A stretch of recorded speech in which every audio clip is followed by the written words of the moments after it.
Bring in our friend Brad Polumbo from Young Voices up late with me live on the Final Five. Good to see you, Brad. Hey, thanks for having me on. Okay, so we have you on here. You come at things from a center-right perspective, sometimes libertarian. I don't know how the hell you describe yourself politically. But I think we can all agree as we're watching this unfold, it's been interesting to see the rise of one candidate being Pete Buttigieg, the Democratic mayor of South Bend, Indiana. He was in the headlines this week for a really bizarre situation in which he was going to be framed for assault charges that really turned out to be a total hoax.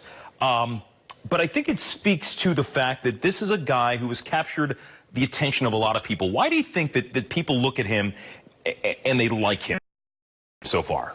Well, you know, the fake hoax that we saw against him, making allegations that were proved false, it shows you that people are starting to take him seriously, and they're starting to worry that he might be actually posing a real threat to Donald Trump. And that's because Mayor Pete is intelligent, he speaks all these languages, he's a veteran, he's a charming guy, he's well put together.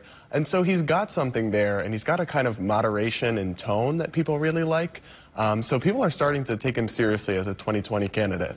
You know, when you look at presidential candidates, and you have a lot of people who capture the imaginations and capture the attentions of voters for different things, and we could go on about, you know, I think about Herman Cain, because the one thing we know about Herman Cain from 2012 is 999. Yep. We know that Elizabeth Warren has been talking about student debt, and we'll talk about her in a few moments. Pete Buttigieg, the one thing a lot of people are paying attention to, first major party candidate to be openly gay. He's on the cover of Time magazine with his husband. There's not a lot, it seems, unless you delve into it, that you know much about him. Yeah, exactly. You know, I don't think it's identity politics to say that it matters that Mayor Pete is the first openly gay, serious presidential candidate. And I think that what is concerning about him, though, is that he's got this landmark history moment that he's making for us, and he's got this aesthetic that a lot of people like. But what are his policies, Jim? We really don't know. And in fact, the little that we do know actually makes him look somewhat radical. You know, he's on the record as supporting third-term abortion. He's on the record as being warm towards the Green New Deal. And we don't have a lot of specifics, but I got to say, so far, not so good on that front. All right. Well, I know people are paying attention to that, and he's been rising in the polls. And you mentioned people are paying attention to him. I believe one of the conspirators in this hoax had said that they were kind of concerned about the threat he poses to President Trump. But I want to talk to you and your perspective as somebody just out of college at this point, somebody who is active politically on campus. And we mentioned Elizabeth Warren. You went to UMass. That's her state. Oh, yeah. And you know, on college campus, you have that politically charged environment out there that really seem conducive to people like Bernie Sanders. So college students, who are they going to be paying attention to this time around?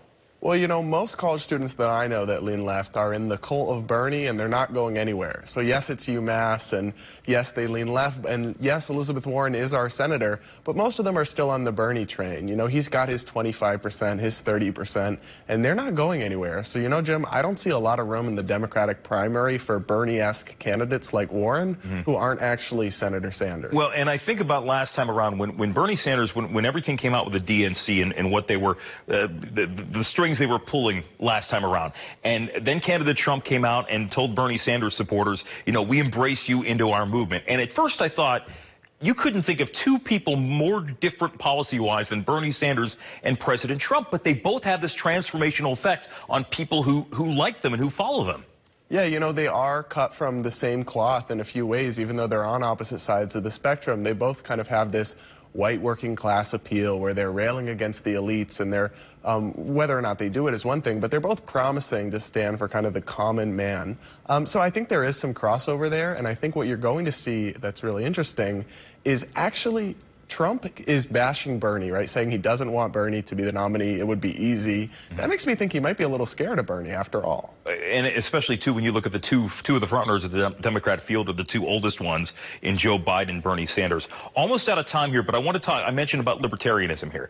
If you're a libertarian and you're looking at 2020, is there a candidate out there that stands out to you as somebody who can represent the ideals of libertarianism, even though we don't necessarily know who the Libertarian Party nominee would be? Yeah, well, I think the Libertarian Party ticket is always going to be a long shot, Jim. But hopefully I think you will have maybe a potential challenger to Donald Trump in the Republican Party that represents a more libertarian strain of the GOP. And that's former Massachusetts Governor Bill Webb.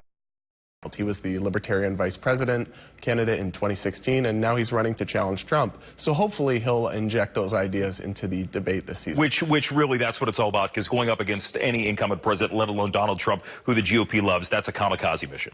Yeah, it might be, but hopefully he can send a message. All right. Brad Polumbo.